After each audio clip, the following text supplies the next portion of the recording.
حدیث میں آیا ہے کہ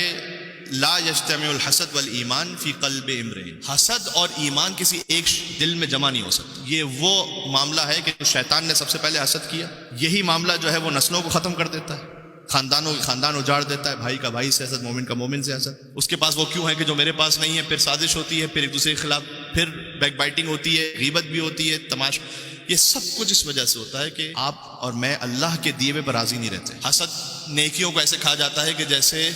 لکڑی،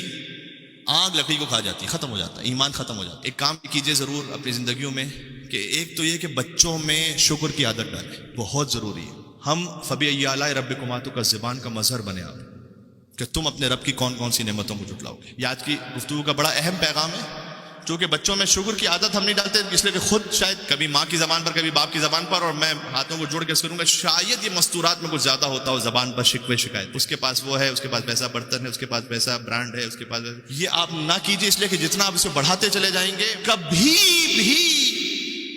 یہ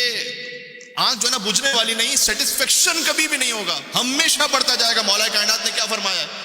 مولا کائنات نے فرمایا کہ اپنی خواہشات کے بے لگام گھوڑے کو قناعت کی لگام سے کھینچ لو۔ ہائے ہائے ہائے ہائے،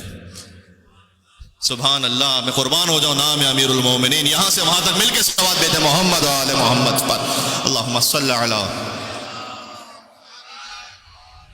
یا علی۔ کیا کہنے، سکھلائیں اپنے بچوں کو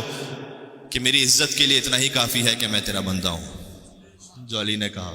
اے پروردگار میرے فخر کے لیے اتنا کافی ہے کہ تو میرا رب ہے، اور کسی چیز کی